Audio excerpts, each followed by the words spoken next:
कर्मचारी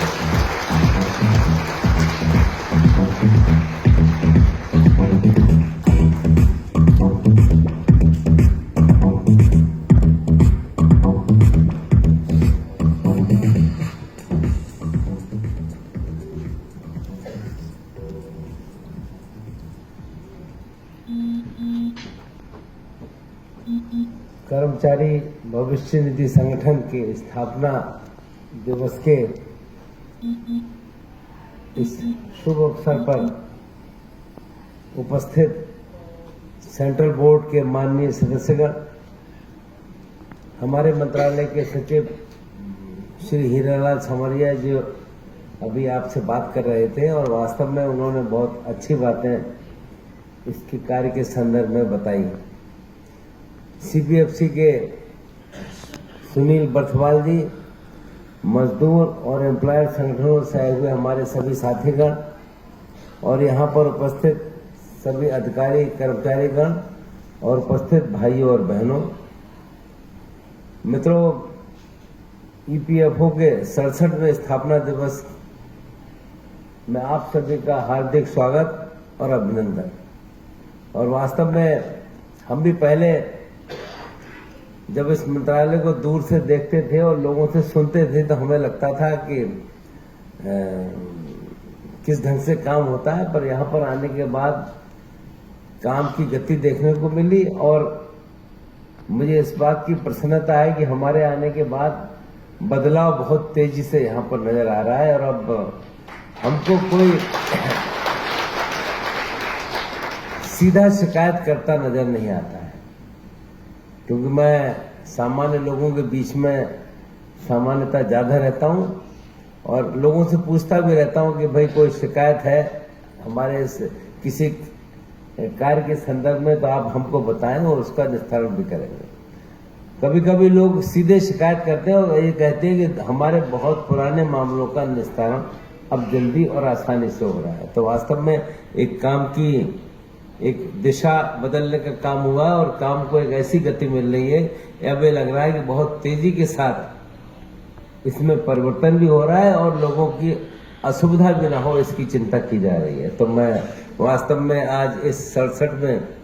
स्थापना दिवस के अवसर पर सभी को बहुत बहुत शुभकामनाएं देना चाहता हूं कि हमारा मंत्रालय और खासतौर से ये संगठन बहुत तेजी के साथ काम कर रहा है। और आज यहाँ पर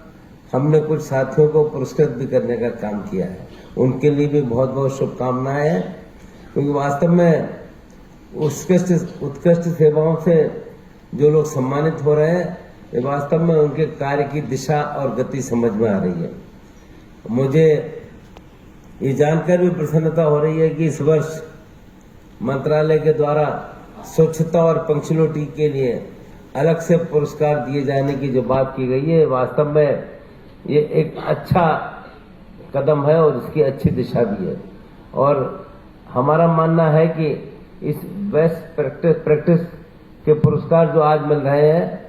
ये पूरे देश में भी लागू किए जाएंगे और मुझे उम्मीद है इस प्रकार के पुरस्कार वितरण से अन्य अधिकारियों का भी उत्साह बढ़ेगा और अच्छे ढंग से काम करने को एक दिशा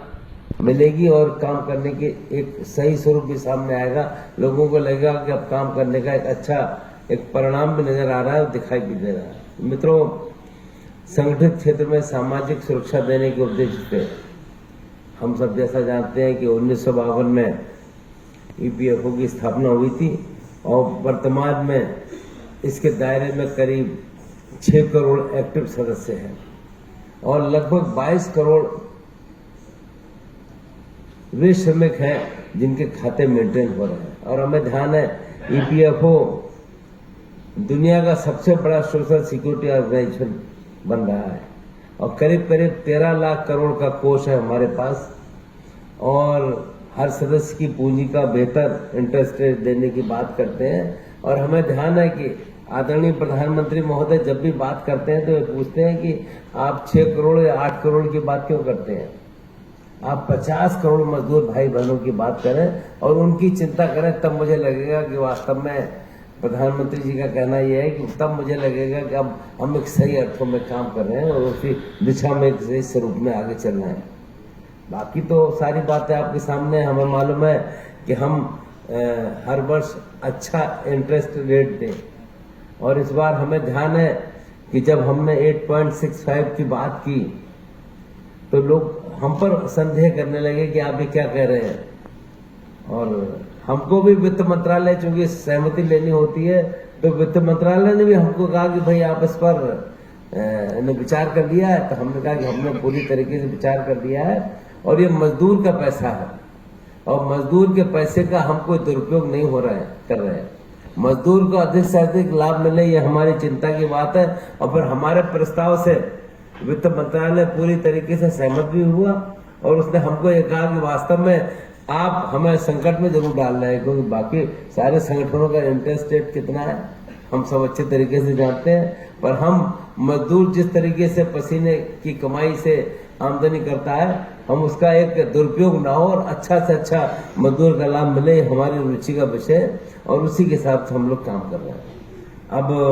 करीब 65 लाख पेंशन धारक ईपीएफओ की परिधि में आते हैं, और आज भी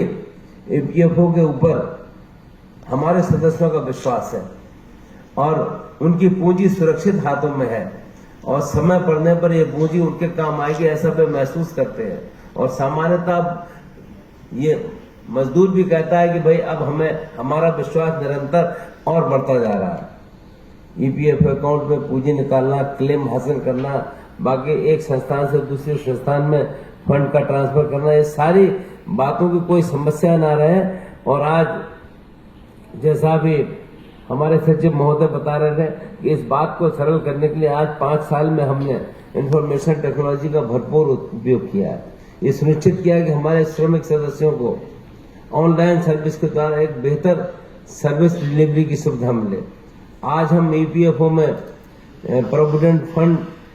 का ऑनलाइन ट्रांसफर करते हैं, ऑनलाइन क्लेम का सेटलमेंट भी करते हैं। ईपीएफओ से संबंधित कागजों को बेहतर रखरखाव के लिए डिजिटल लॉकर्स की सुविधा से भी जोड़ दिया गया है, ताकि डॉक्यूमेंट को डिजिटल फॉर्म में सुरक्षित रखा जा सके। श्रमिकों के अलावा संस्थानों को भी ईपीएफओ के अंतर्गत रजिस्ट्रेशन करवाने के लिए ऑनलाइन सुविधा है। इन सभी की सुविधा के लिए एडमिनिस्ट्रेटिव चार्जेस भी 0.85% से घटाकर 0.50% कर दिया गया है। ईपीएफ से पैसा निकालना पहले की तरह एक समस्या नहीं है। यदि आपका अकाउंट आधार से लिंक है तो सिर्फ केवल सेल्फ सर्टिफिकेशन के आधार पर आप अपने फंड का पैसे निकाल सकते हैं। समय पर क्लेम सेटलमेंट हो,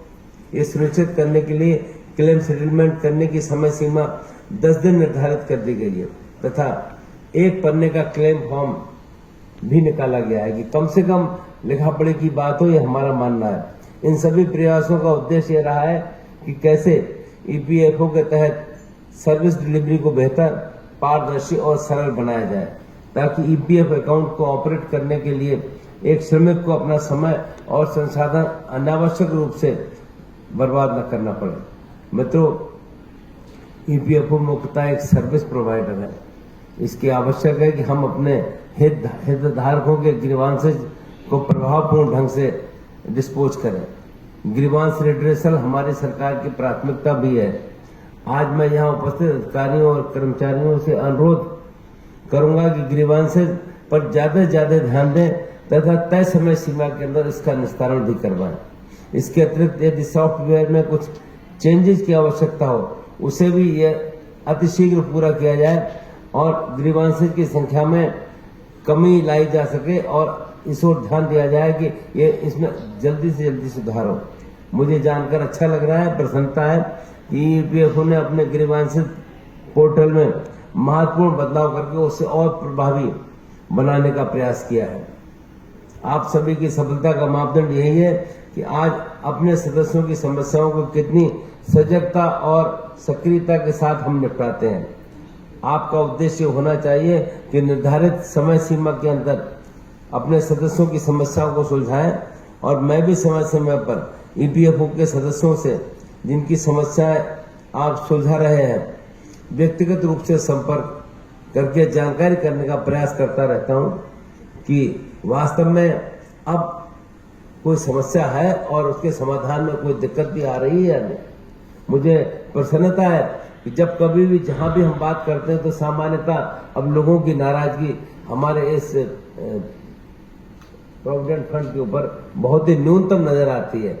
हम हर बार का जवाब जहां कहीं भी देश की जिस सेवा में हमको जाना होता है, हम जब लोगों से बात करते हैं तो लोगों का एक पॉजिटिव रिस्पांस हमें नजर आता है। जैसा अभी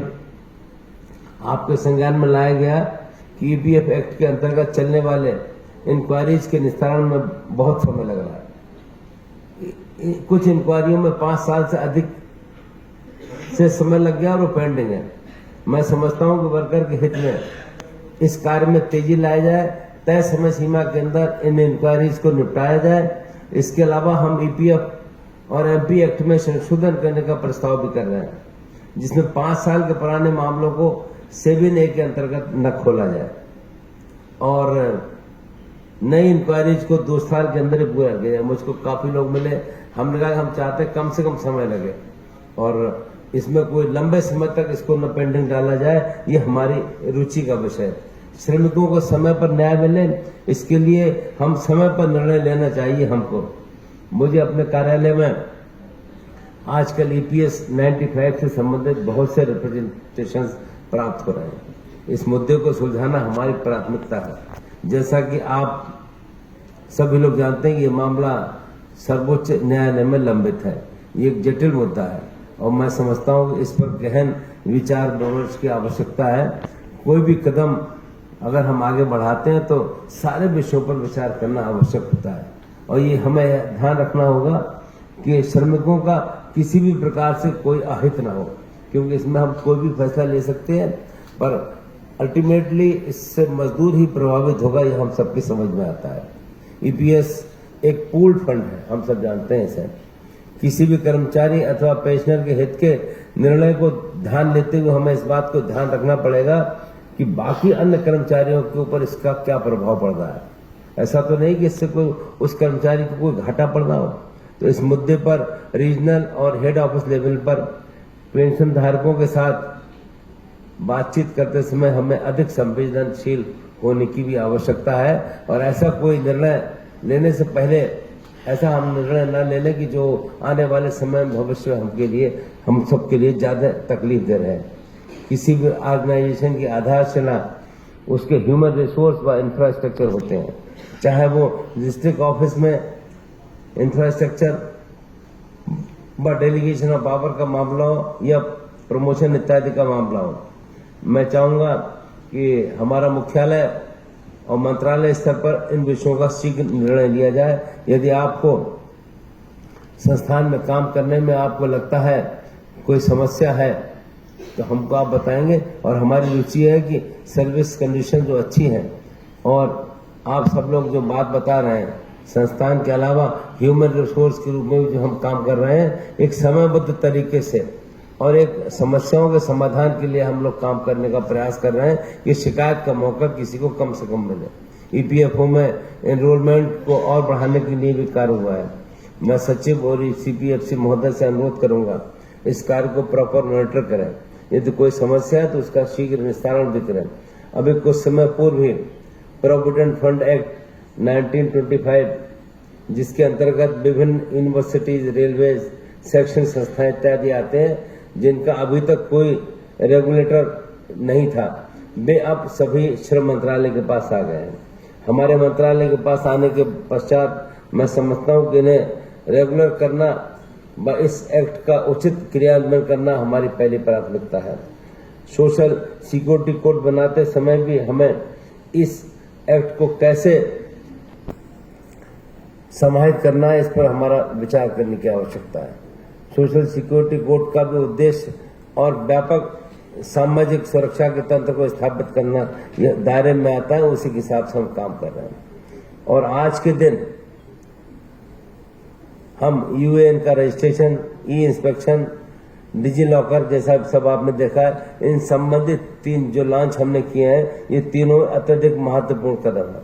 और मुझे विश्वास है कि ईपीएफओ इन प्रयासों से अभूतपूर्व तरीके से आगे बढ़ेगा और इसका कार्य और सुचारू रूप से आगे चलेगा। मैं इतना ही कह सकता हूं कि वास्तव में जिस तेजी के साथ ईपीएफओ काम कर रहा है और भविष्य निधि संगठन ने जो अपनी पहचान बनाने की बात हो रही है, इसके लिए इसको बधाई देने की आवश्यकता है। और वास्तव में मैं विश्वास करता हूँ कि आगामी वर्षों में हम इस और सक्रियता के साथ काम करेंगे और हमारे मार्ग में चुनौतियां हैं और रहेंगी,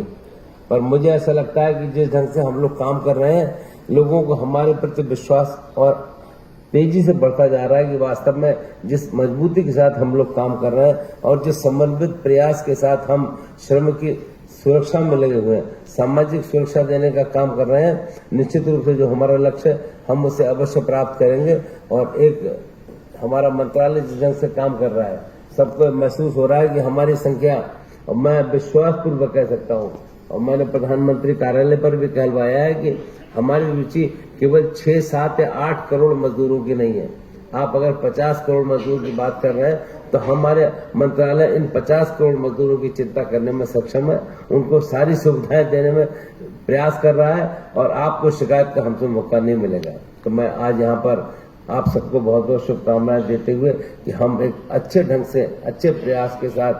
हमारा मंत्रालय भी चल रहा है और वास्तव में भविष्य निधि संगठन ने एक अपनी जो पहचान बनाई है, अब लोग इसको पसंद कर रहे हैं कि वास्तव में उनका मानना यह है कि भविष्य निधि संगठन पूरी सक्रियता के साथ, जवाबदेही के साथ काम कर रहा है। आप सबका बहुत बहुत धन्यवाद। जय हिंद, जय भारत। माननीय मंत्री महोदय,